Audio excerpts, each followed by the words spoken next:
Hello everyone. Welcome to another episode of She Builds Tech Skills North America. I'm your host Jigna Gandhi. If you have not known me before, I'm a senior solution architect in AWS and I'm part of Amazon for a little over 2 years now. And I cover digital native business customer segment in US East, basically the customers who have been using cloud for many years. For those who are new to our channel, let me tell a little bit about She Builds program. We started this mission to make the future of technology more diverse and close the cloud skills gap. We want to create opportunities for underrepresented groups to thrive in the tech industry. We showcase female tech talent and the impacts they are making in their role in business. And if you have missed any of our previous episodes, you can watch them in our YouTube channel. Today, we have a very special co host with me, Priyanka. Why don't you introduce yourself and tell us a little bit about the topic we're going to be discussing today? Thank you, Jigna. Hello, everyone. Welcome again to today's episode where we talk about the power of app modernization. So, before we dive deep, I would like to introduce myself and then our guest speakers, Deepti, Neha, and Sonal, to our viewers and listeners.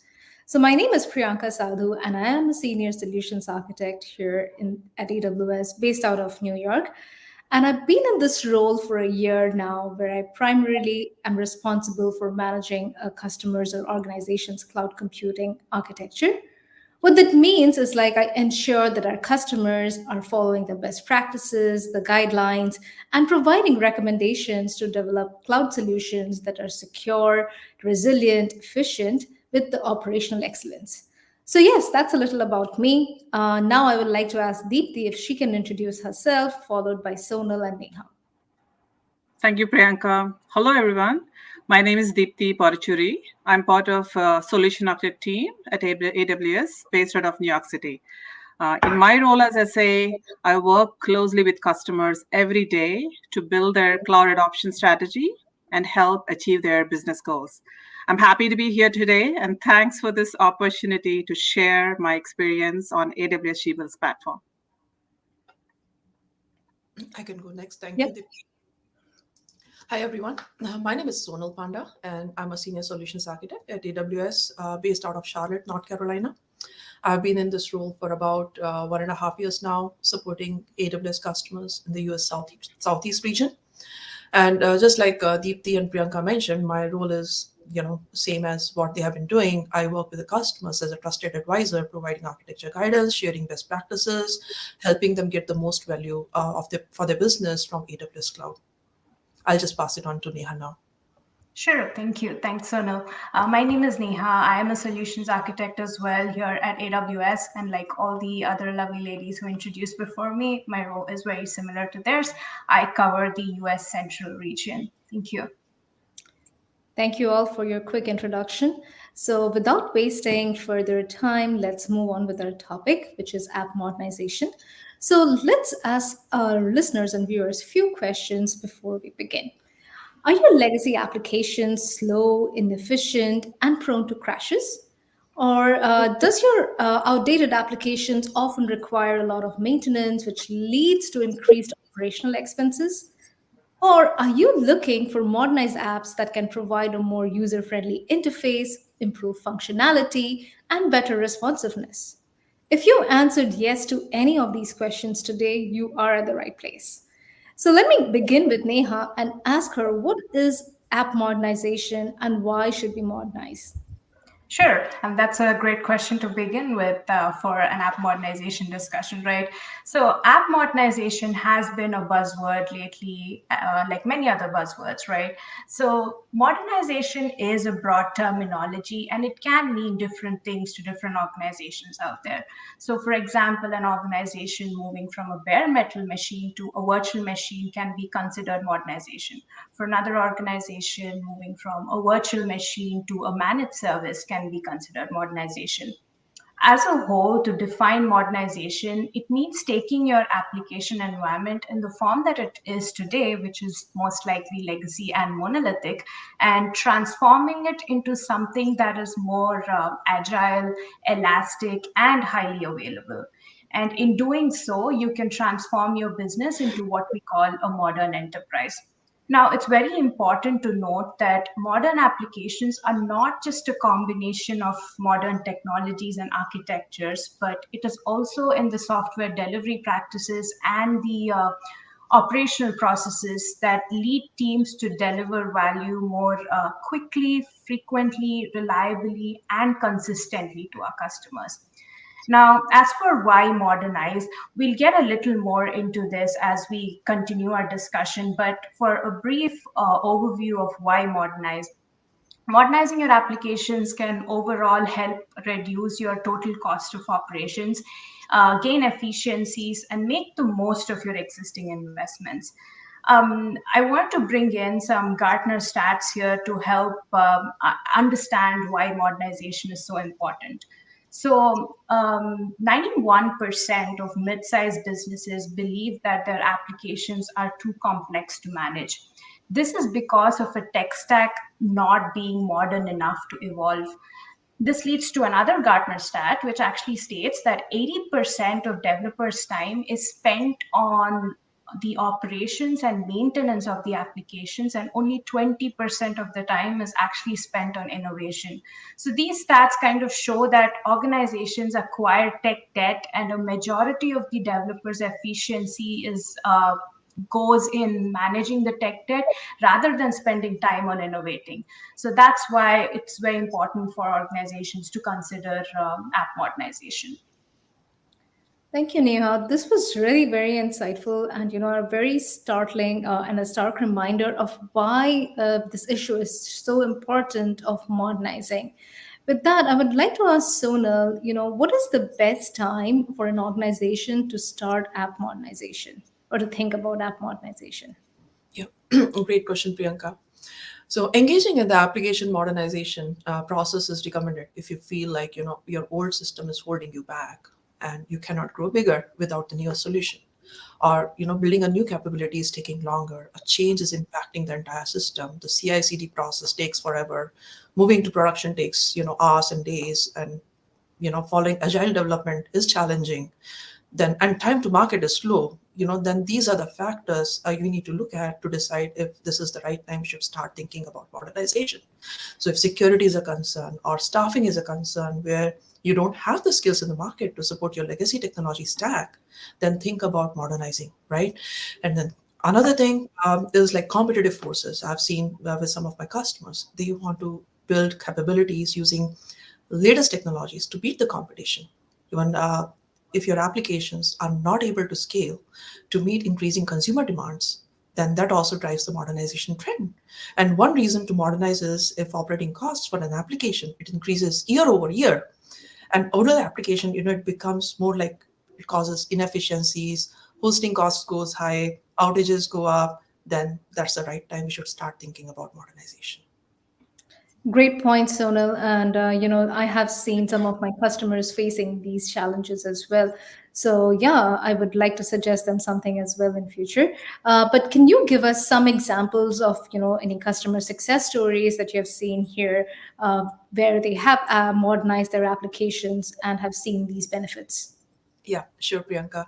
There are actually many customer stories out there on AWS website. It's available to the public, and you can even filter out these success stories by industry, use case, and locations. Right.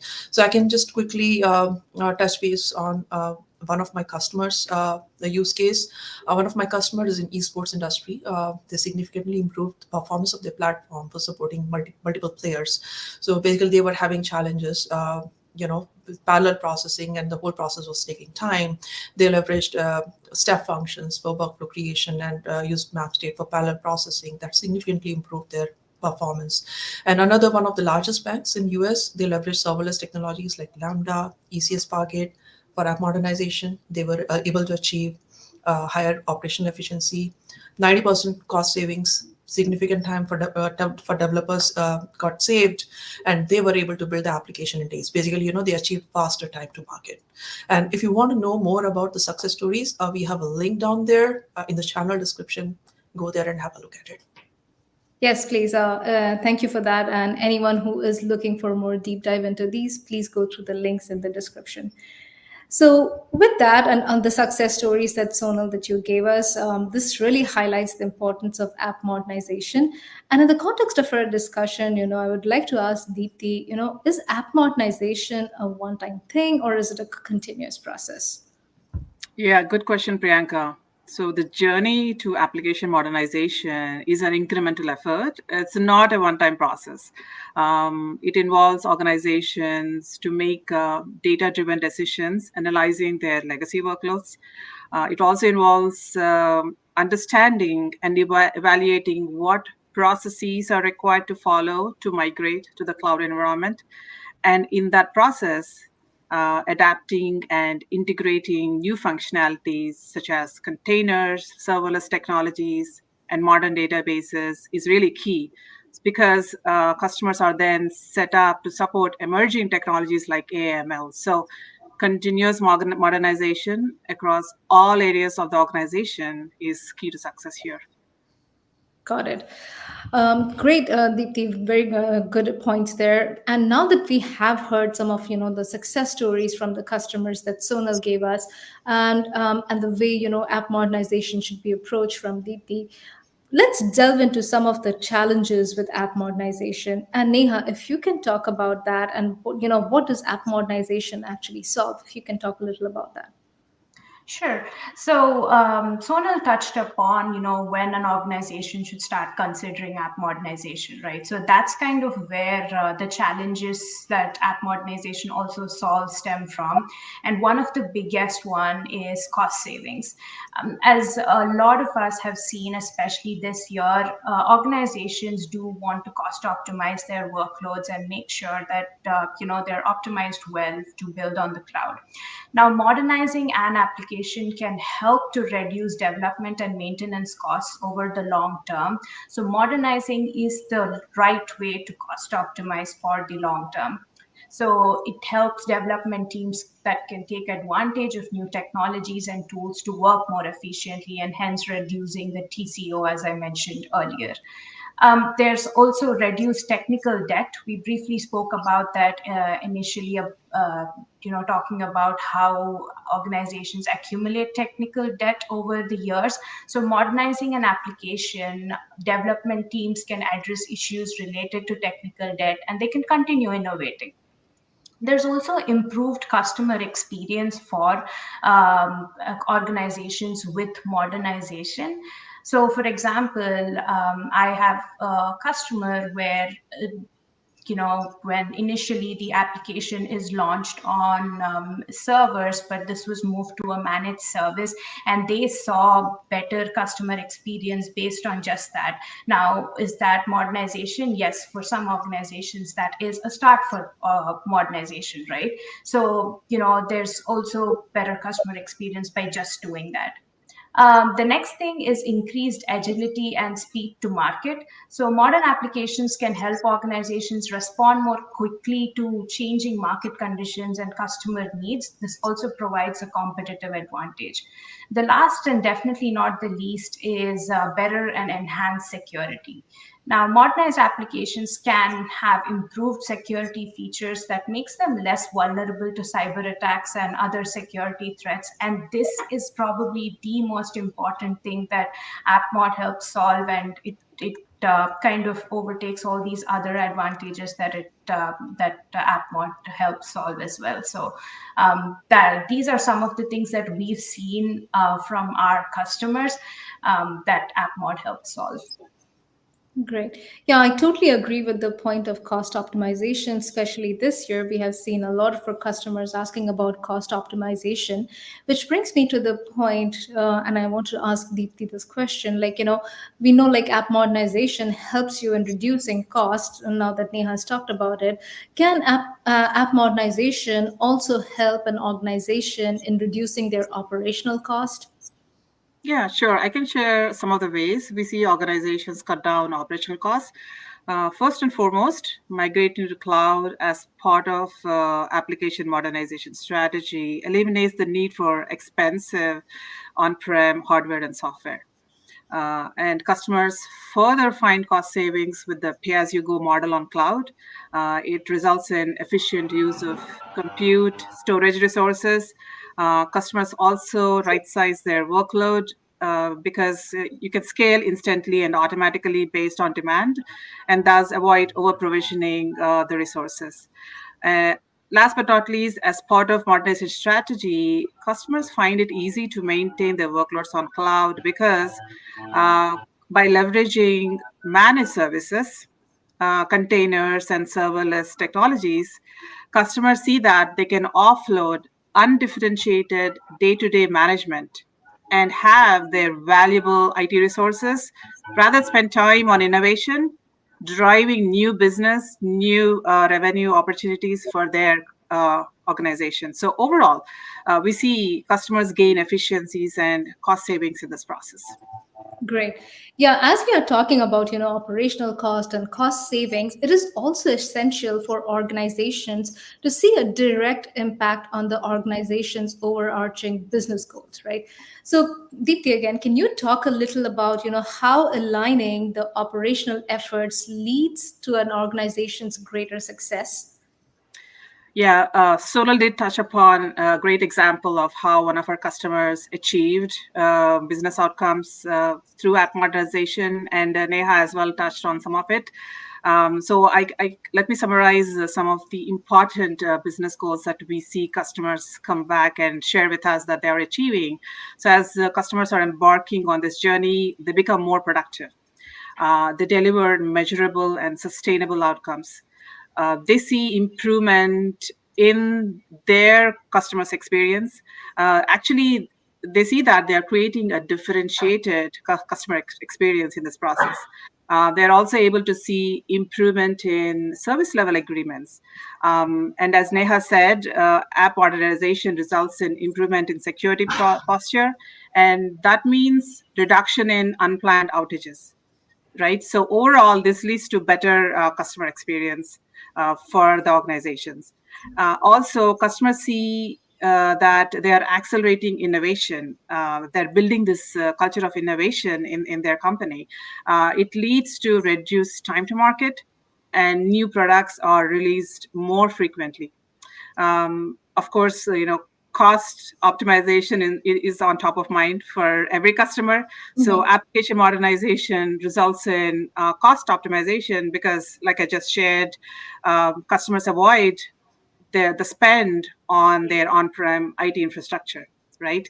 And last but not least, the customers see increase in agility and staff productivity because they see new features and functionalities are released at a faster pace, and also they are able to deploy at scale, right? So overall, we have seen app modernization set customers for success, Priyanka. Yeah, no, that definitely, you summarized it pretty well. And I think it again leads to my next question, that we are seeing the cost optimization, we are seeing the benefits and aligning the business goals and strategies and everything. But how should we approach modernization? Sonal, can you talk a little about that? Yeah, sure, Priyanka. As Deepti mentioned earlier, right, app modernization, it's a continuous process, right? Cannot just, let's say if we are building microservices, we cannot simply eliminate the monolith right away. We need to do it over time until, it is able to replace all the capabilities that was once in the monolith. So the key point here is that, both monolith and microservices, they need to live together for a period of time. So there is no impact to the business. And when we talk about the approach, there are like 4 stages where we can target for modernizing. First stage is identify and prioritize the applications with the highest business impact, and the implementation where you see the implementation cost is low and the complexity is low. Identify and pick those applications first. Then second step is assess your legacy architecture. Identify the pain points, identify the capabilities you want to build and you cannot build using your legacy architecture. And then using that as an input, define your target architecture, making sure that all the pain points are addressed. And you are, defining this architecture, keeping in mind that you can scale it to support your business for another, few years, and ensure alignment with the technology guiding principles. And then the next stage here is a replatform. As Deepti also mentioned, yeah, taking the advantage of cloud native platform. So re-platform using cloud native and platform as a service technology stacks, leverage automation, and even tooling to scale the processes. That's going to be the next step. And once you're done with all these things, then the next step would be to partner closely with application teams to transition to DevSecOps delivery models, support applications through CI/CD pipelines and infrastructure as code after modernization. And if you want to know more about the modernization approach and the strategies, we have a link below in the channel description. You can go and have a look at it for more details and guidance there. Great.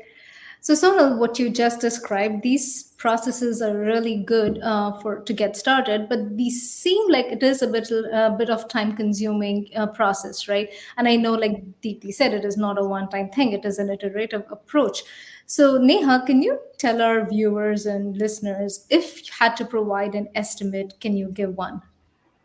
Sure. So, yeah, based on what Sonal said, exactly, right? Like it is a phased approach and it happens over a period of time. So, it's not something that happens like in a week or two. Like Sonal mentioned, there is an assess phase, and it's at that point, it's very important to be able to address, like, let's say, where containerization is needed, why it's needed, which component to containerize, and that comes from a lot of data points in terms of what is the business value of the application, what is the risk of the application, what is the complexity, what is the tech debt, what is the velocity of its features. There's a lot of software engineering components that need to be analyzed, that before we can rationalize on which component to modernize first versus which to modernize next, as Deepti spoke about as well. Then once that is done, a modern architecture can be defined, whether that involves event-driven workloads for Lambda, step functions, containers, etc. After this, and this is a very important part, is the staff needs to be educated and upskilled as needed on not just the process of modernizing, but also working with these modern applications after that. So keeping all of this in mind, typically what we see is the modernization journey can take anywhere between 9 to 18 months, depending on the scale and complexity of the application itself. Got it. So you just touched upon, upskilling the staff in an organization and how it is essential because a skilled workforce is a critical component in the app modernization efforts, right? So, what are some of the skills or resources that are needed to get started with an app modernization journey? Sure. I think the top most that comes to mind is having a mindset to app modernize, right? It's not just like the technical stakeholders, but also the business stakeholders should also have that kind of a mindset to modernize. And once that is there, the technical skills come into play. So a cloud application background to build applications with a modular architecture by using container serverless technologies from ground up, that would be a helpful skill to have. And it's also very important to have DevOps expertise to develop solutions in areas of CI/CD processes, infrastructure as code, and automation or application observability by using open source or cloud native tools and services. Great. So I know you touched upon really good points, but I would like to ask Sonal: does AWS has to offer in terms of infrastructure or services to help achieve these for our customers? Yeah, great question, Priyanka. So AWS offers a broad set of global cloud-based products that includes compute, storage, databases, analytics, networking, security. Just They are just few categories, but we have a broad set of services in different domains. And these services are available in seconds using on-demand or serverless with pay-as-you-go pricing, as Deepti mentioned earlier, right? And from data warehousing to deployment tools or directories to content delivery, we have over 200 AWS services available. And new services can be provisioned quickly without the upfront fixed expense. So I remember the times, working in on-prem environment where we used to wait for for the infrastructure to be available for us to start doing the development, test, or even roll out the product to the production, right? So moving to cloud is definitely a game changer. Everything is available in seconds now. So this allows, enterprises, startups, small and medium businesses, and even the customers in the public sector to access the building blocks they need to respond quickly to the changing business requirements. And in addition to that, AWS has the broadest and deepest portfolio of AI/ML services. And we have the most performant and scalable infrastructure for cost-effective machine learning training and inferences. And then there was an announcement last week for Amazon Bedrock. It's now generally available for building generative AI applications. Then we have this SageMaker Jumpstart. This is another offering in generative AI space for pre-trained proprietary and open source models for building generative AI applications. And then we have this Code Whisperer. This is another offering to improve the developers' time, and it supports many languages. So there are like many use cases for generative AI, like text summarization, text generation, image generation, chatbots, Q&A, like all these different use cases can be supported using some of these generative AI offerings we have at AWS. Great. No, rightly said, Sonal. Recently, generative AI has captured the widespread attention and imagination. And we are truly at an exciting time and an inflection point in widespread adoption of ML. And I'm seeing this across my customers as well, where everybody keeps asking about the offerings that AWS has in terms of generative AI. So with that, Sonal, I know, we have a lot of architecture patterns. So what are some of the architecture patterns? I'm not saying it has to be in terms with generative AI, but in general, if there are any architecture patterns that should be used to focus on application modernization targets. Can you talk about that? Yeah, sure, Priyanka. So microservices architecture is definitely something which I will recommend. And I have used this in my previous experience as well. And I have seen some organizations, including some of my customers, moving towards microservices architecture. There are several benefits to it, like scalability, flexibility, fault tolerance. So basically, you're breaking a software application into small independent services, and it becomes easier to scale and update these individual components without affecting the entire system. And you can develop and deploy these independently, allowing for more flexibility in the development process. Additionally, with microservices, let's say one service fails or experiences an issue, the rest of the system can still continue to operate without interruption. So I remember those times where, like working on a monolith application backed by a centralized database, any impact to a single component was impacting the complete monolith application, and then having dependency on one database, where if the database was down, the complete business goes down, right? So those are some of the pain points we're addressing by moving to microservices. So what we do is we even break down the data store into independent data stores for microservices. And if there is any change to the schema, the impact is very low. So there is no direct access to the database. We expose the access to the data using the APIs. And another pattern which I have used in the past and I have seen some of the organizations use is called the strangler pattern. So what happens here is like what we do is we create a new system around the edges and we let it grow until eventually the old system is strangled. So let's say we are building out the microservices and we cannot simply eliminate the monolith right away because, and Dipti also covered that a little bit earlier. So we need to do it over time until, we are able to replace all the capabilities that was once in the monolith. And that's where this strangler pattern comes in. And the other pattern, which I found very useful, is called the facade pattern. And again, these patterns, they can be used together depending on what use case you're addressing. So in this facade pattern, what we do is from the end user perspective, we are not changing the interface. The interface stays the same. There is no visibility to the backend, to the end user that is fulfilling their request. So what we do is we change the backend and the interface stays the same. And eventually what happens is you don't have to do it in one shot, as we already covered. So break it down into prioritize it and pick the most important business service, the service which has the most business impact and a low complexity and low cost, pick that, eliminate it, and replace it with microservice, and eventually, build the capabilities.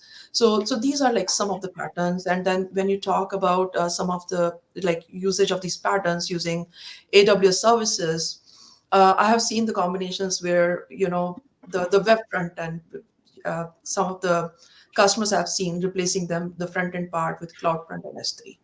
And then in the back end, that can be re-architected using elastic load balancer and Fargate combination, or even API gateway or Lambda, depending on the use case you're addressing.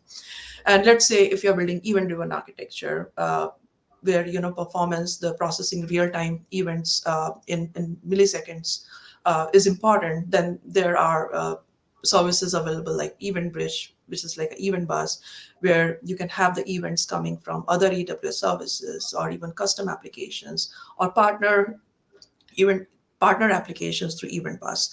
And then take advantage of SQS or SNS, even step functions for workflow orchestration creation. So these are like some of the architecture patterns we can create using AWS services. Great. No, I have seen similar, when I was using like working on monolithic applications, I have seen the same kind of issues you just described, where if one thing doesn't work, it breaks the entire thing. So these architecture patterns are really helpful. And I think that these can be used as blueprints for organizations to effectively navigate and overcome some of the hurdles that arise during the app modernization journey. So with that, Deepti, can you tell us, what are some of the typical obstacles that an organization encounters when they're trying to pursue, modernization initiatives? Yeah, the main obstacle, especially where the customers have to deal with monolith, and they accrue a lot of technical debt maintaining legacy applications, right? So in that place, customers find it tough to decide where to start. And that's the reason why there is the prescribed process, as Sonal went into some detail here, where the recommendation is, we ask customers to make careful assessment of the legacy architecture, identify and prioritize the applications that will give them the highest business benefit and lowest implementation complexity. So that's a good place to start. And this is a continuous process, right? So following one of the patterns that Sonal had just explained, that will incrementally lead them to success. The other challenge is customers find that they have a lack of skilled IT staff. And Neha touched upon the importance of upskilling your staff. So customers would need to invest in enabling current staff through training or hire new resources. And also, I see customers, forming partnership with AWS. So look for partnership opportunities as well. And we have successfully partnered with our customers in their app mod journey, especially in the initial stages. The other concern that customers have is, as they are going through this process, what is the impact on their business, right? So is there going to be any business disruption? And again, with careful planning and testing and communication, ensuring smooth transition, customers can make it a successful story. Some of the approaches we see customers, what they do is they create a staging environment. They pilot the new application to a small group of users rather than releasing it publicly, right? So there are strategies to avoid business disruption. And last but not least, at the initial stages, especially, customers might face budget constraints. But as we have discussed throughout this today, with modernization, we have seen it proves to provide cost savings and overall increased efficiencies in organization, as well as generate new revenue streams for customers. So there are obstacles that customers will face, but at the same time, there are well-defined prescribed strategies, as well as partnering opportunities with AWS will lead them to success. Yeah, greatly described, Deepthi. You have summarized the points really well. With that, we have almost reached to the end of our episode. But before we go, I would like to quickly recap what we heard from Deepthi, Sonal, and Neha today. So, app modernization is a strategic approach that we just heard, and it can help you revitalize and optimize existing software applications to meet the demands of the digital era. So, by migrating these applications to cloud based platforms, organizations can enhance the scalability, security, and agility with help of like using containerization, modernizing your DevOps practices, which helps you in enabling you in faster development cycles and also improved user experiences. So ultimately, app modernization empowers your business to stay competitive, innovative, and relevant with the swiftly changing market conditions.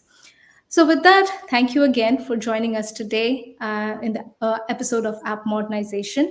We hope you found this episode really informative and enjoyable. So, till then, revitalize and remain relevant. And if you have a moment, please leave a comment in the comment section. But I will hand it over to Jigna for some closing remarks. Thank you. Jigna, Thank you. also to you. Thank you so much. I just want to thank our guest as well for joining us today and sharing their insights on app modernization. I definitely it's a journey, and we are so much grateful for sharing, for getting to know your insights, and that you were able to share us your knowledge from your experience. Thank you so much. To our audience, feel free to connect with our guest on LinkedIn. I have shared the link in the comments, and stay tuned for our next episodes. Thank you so much.